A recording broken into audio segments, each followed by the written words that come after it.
Kevin, let's just get to the news of the day, before we get into the draft, because obviously everybody talking about the trade deadline, and Brooklyn has traded James Harden, Paul Millsap to Philadelphia, Ben Simmons, Seth Curry, Andre Drummond coming your way. Your initial reaction to hearing that this had gone down? I'm excited for our team. Looking forward to finishing the season out with these new groups and these new players. And, it's playoffs right around the corner, so we got to fast track into, getting used to each other. But I'm excited. I think everybody got what they wanted. Today's video is sponsored by Raycon. With earbuds nowadays, I feel like there's really no in between. Either they're too overpriced for the quality of sound that you're getting, or they're just cheap and they feel that way. With Raycon's everyday earbuds, you now have the perfect balance of look, sound, and feel without necessarily having to break the bank wide open to even afford them.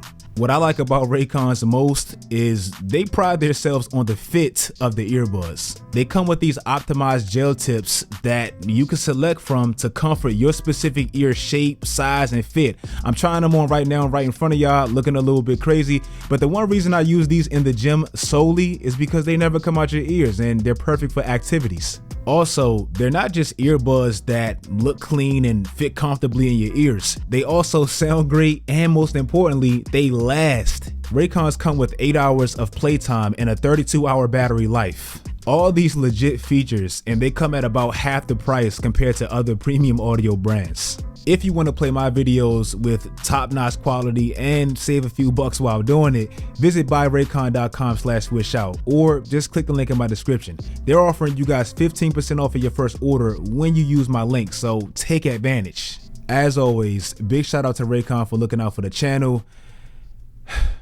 And let's get into this video. I'm not gonna waste no time. Let's start right with the heavyweights. The Brooklyn Nets and the 76ers finally made the trade, and I'm talking about on both sides. My problem for your problem. James Harden showing and playing with that James Harden-esque attitude when he doesn't want to be there, meaning he's extremely lackadaisical and it shows on the court.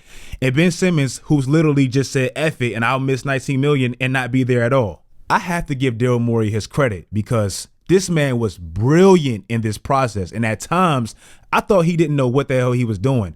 All these alleged trade packages that he declined, Andrew Wiggins, he wanted like multiple picks to get Andrew Wiggins, De'Aaron Fox. It seemed like he wanted a haul for a player that wasn't deserving of that haul. But in essence, this man was playing chess while everybody else was playing checkers. Just to keep it simple, he got his guy, and he did it in the most strategic, fair way possible. Ramona Shelburne recently revealed that Daryl Morey and Ben Simmons, they haven't had the best relationship going back to last year. Why haven't they had the best relationship? Well, as we remember, Ben Simmons was essentially on the trade block last year when Daryl Morey wanted his guy back then, James Harden.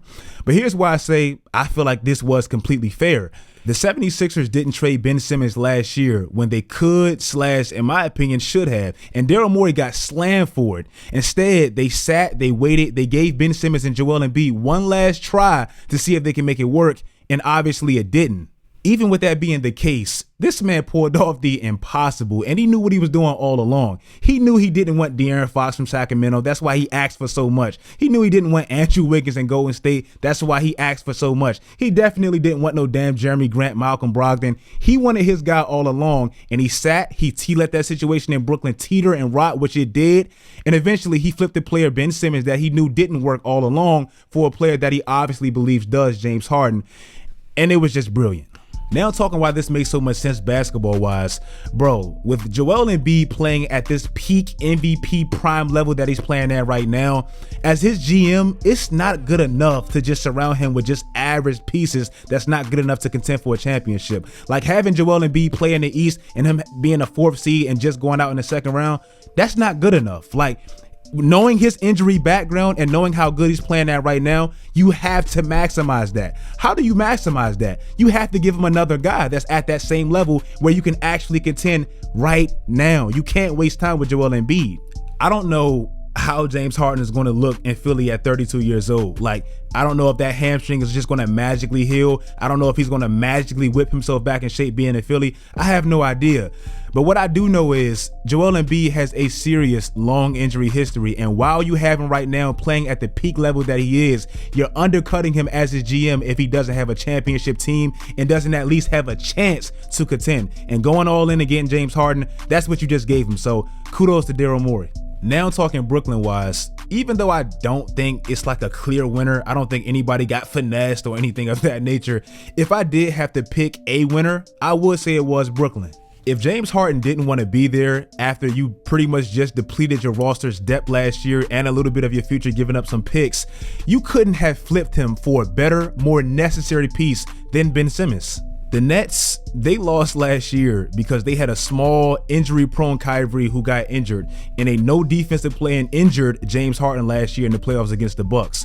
Well, at least Ben Simmons can come in and help patch a lot of those major deficiencies that they obviously had.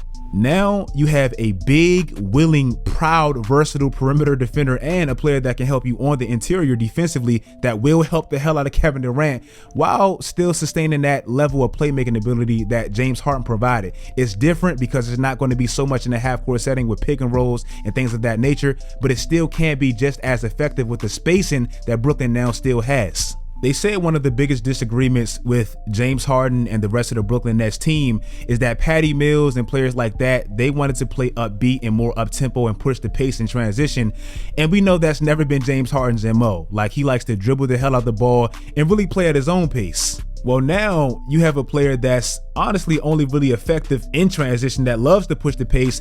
And honestly, even for him, now he doesn't have that big ass block in the paint taking up all his space and stopping what he does best in transition. So it's really a match made in heaven for both sides. And to be honest, like I said, nobody really won. The NBA really did.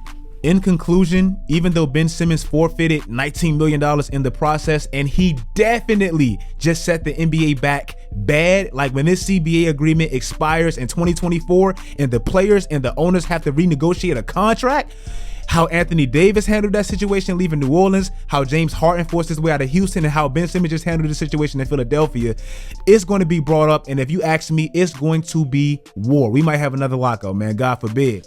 But even though he just set the NBA back and he lost $19 million, in conclusion, he got what he wanted and he landed in the most ideal situation for his skill set. So kudos to him too.